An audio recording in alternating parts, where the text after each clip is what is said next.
Greetings lovers, welcome back. I'm Astarte and this is my channel, What Would Love Say? Today I want to talk about what kind of mate you are. I've literally been trying to make this video all day, so I'm going to try to make it short and sweet. My last vid was about what kind of lover are you? What kind of mate are you? I'm referring to what best suits you in terms of domestication, cohabitation, building wealth and things like that, and procreating together, those sorts of things. There's several models. We have monogamy, which has been made the law, so everybody's been operating under monogamy for literally hundreds of years. Then we have polygamy, we have polyandry, and the new kid on the block, which is polyamory. So let's talk about these four models. Monogamy, as I said before, we've all been socialized under monogamy. It's been made the law. We've been proselytized through religion. However, I do not believe that it is the way. It is not the only way. It's just that it's the way that we all primarily have been programmed by. Now, for some it works, maybe. I feel like that's a small percentage, and that's not a good or a bad, it just is what it is. My biggest problem with monogamy is that we have used this model as a way to take away or remove sexual autonomy. That's the main problem.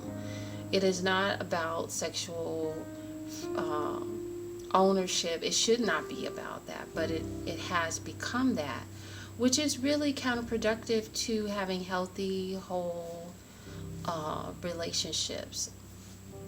Monogamy, in this instance, in my video, as a mating model around domestication, is about how you choose to co-create and procreate together.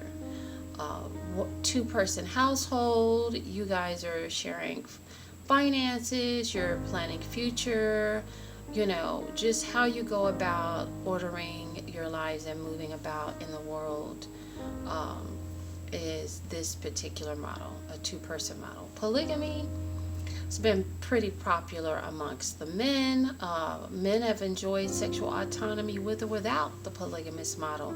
In this instance, again, it has been made to be something that is about a man having the privilege sexually of marrying and having more than one wife. That is not what the original model under matriarchal rule. That's not what it was originally. That's not how it was set up. All the mating models were orchestrated and legislated originally by women. So polygamy is no different. It was originally orchestrated by the women. It was more about the sisterhood and the children and making sure that they were covered. And so it was that kind of household. I might have been a widow who needed to go into a family because I felt safer and secure.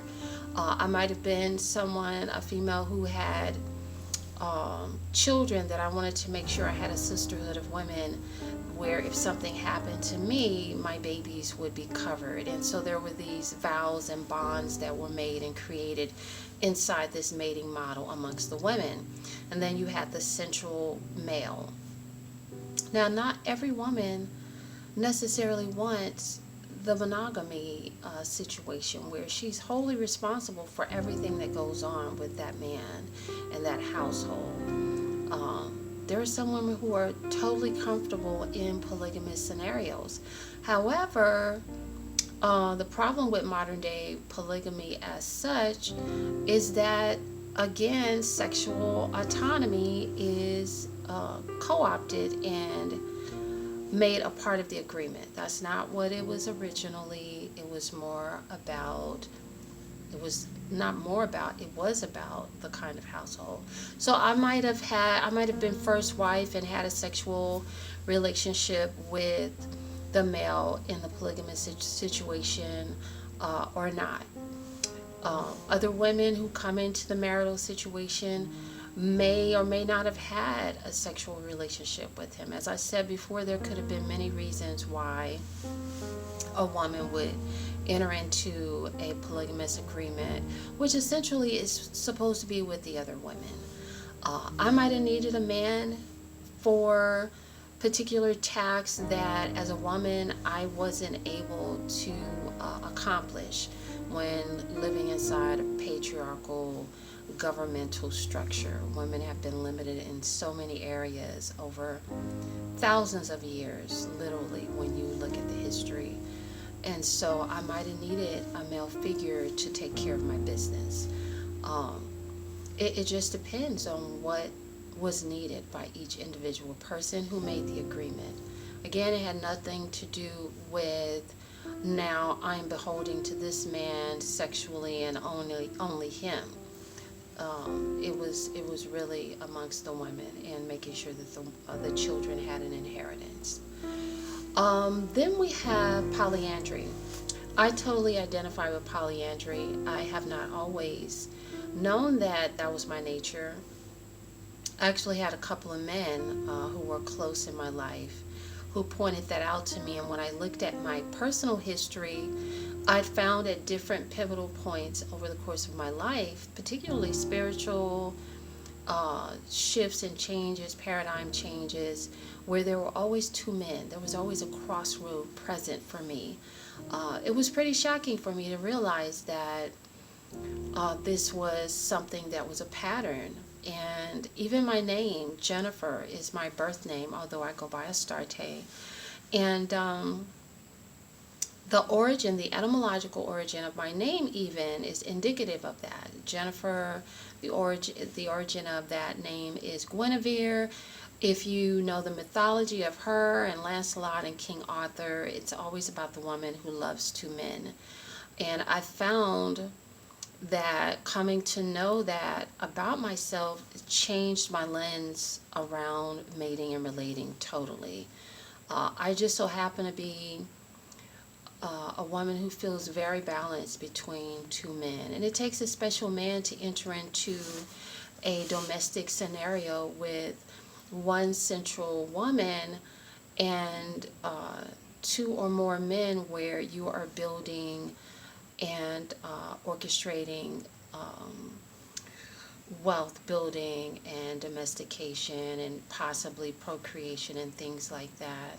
Again, it does not supersede sexual autonomy. I feel perfectly comfortable with the idea of me and any mates that I would enter into legally in terms of agreements and possibly cohabitating together and things like that.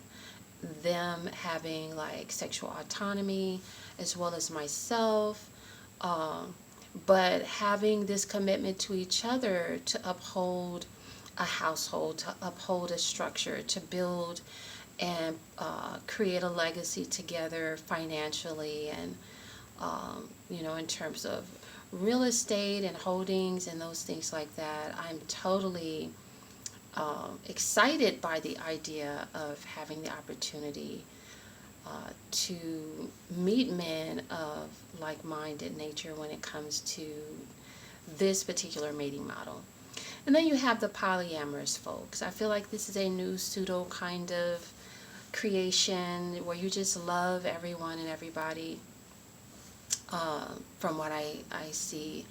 At times I felt like within the realm of the tantric new age world that it has been a kind of vehicle for those who need a reason to be sexually free, to get turned up and to turn up. And I feel like you don't need a new name, a new word, a new term to be free sexually and get turned up. Just be free, just do you. But if I had to try and apply that to a domestic model like the others, it would just simply be a situation of multiple people who are totally comfortable taking responsibility for each other, financially building together, working communally, things like that. And so That's the most recent model. It's become very popular as well. And dealing with anything beyond monogamy, and let's even include monogamy, like it takes being a whole person, like trying to move into the realms of sexual autonomy and freedom, and then also deciding to partner with someone domestically while maintaining sexual autonomy. It takes being a whole human being who does not feel threatened by their lovers having sexual freedom and loving others. And you got to put on your big girl panties and your big boy drawers to move within this kind of understanding. It is necessary to evolve your way of thinking, to evolve your way of looking at love, and evaluating, like, who are you really? Like, again, my previous video, what kind of lover are you? And then what kind of mate are you? It's important to know these things. It's important to move beyond the scope of monogamy and explore and understand the fact that we're not all the same, and that this model that we've been given and upheld, that has been upheld by law, it's not the true nature of every person. When you look out into nature, in fact, nature has a representation for all of these models.